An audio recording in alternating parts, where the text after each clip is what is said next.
I'm now going to show you how to clean the SpeeDelight, and the part we're going to do at the moment is the upper chamber and behind the top plate.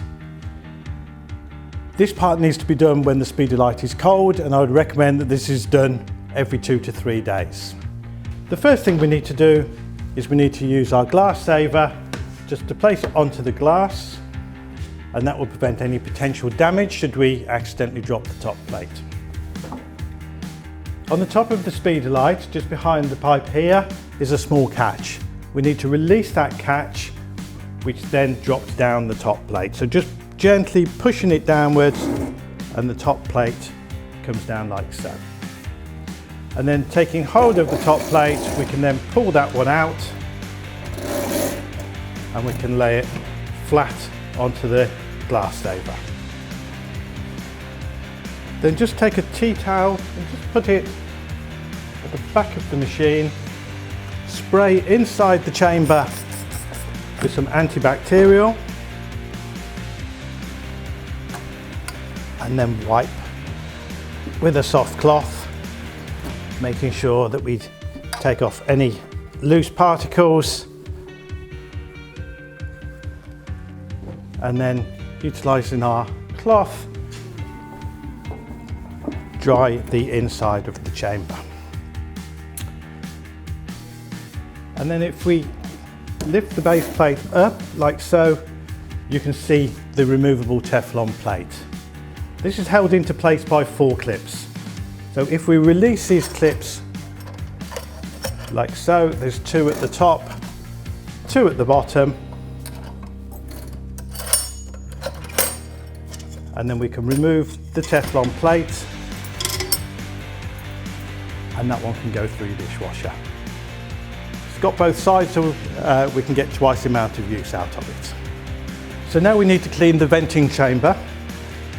So with the black screw on the front, we just unscrew that, lift out the cover of the venting chamber, and then using a soft cloth, wipe inside here, again with any food particles that may be in there, and again with a dry cloth, make sure that it's nice and dry, and then we replace the cover, putting it back into position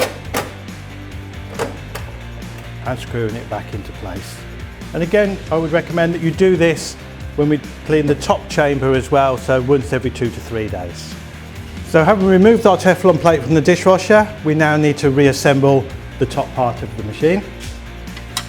So we put the Teflon plate into place, and that's held into place by the 4 clips, the 2 at the top and the 2 at the bottom will automatically go back into the right place with the grids aligned.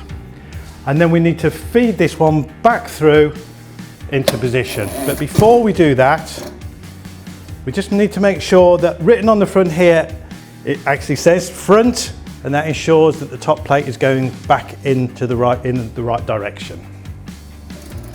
And then we feed it back into place like so, move the clip down, and just, as you can see, it moves quite freely. Let go of the clip and it holds it into place. And that completes the cleaning and reassembling of the top chamber.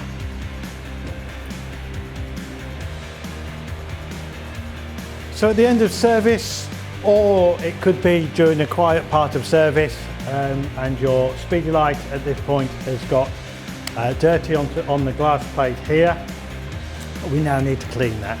So the process for cleaning the base plate is we need to turn off the SpeeDelight, and we leave that for around 1 minute before we then put on the chemical.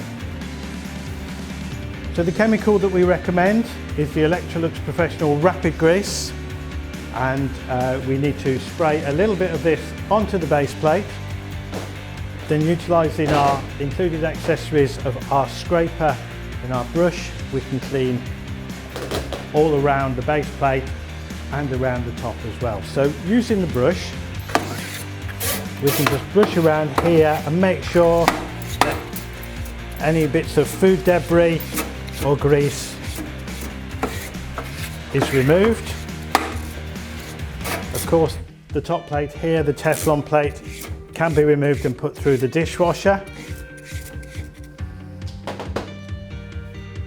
We'll now spray some of the detergent onto the base plate, and we just let that activate just for a second or so with the grease and the carbon that's on the plate there. And then using the scraper, we gently can lift off all of those burnt on bits of cheese and grease, working all the way to the corners. Just make sure we don't scratch around the seal. And from there, we then take some blue roll. At this point here, of course, be careful because it is going to be hot.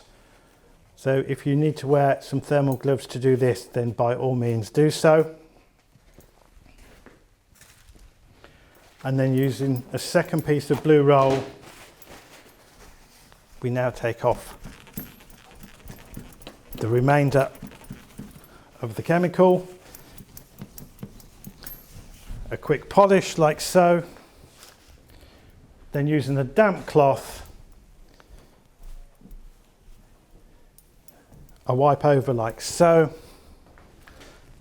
And then with a dry cloth, give it a polish, and we're ready to use again.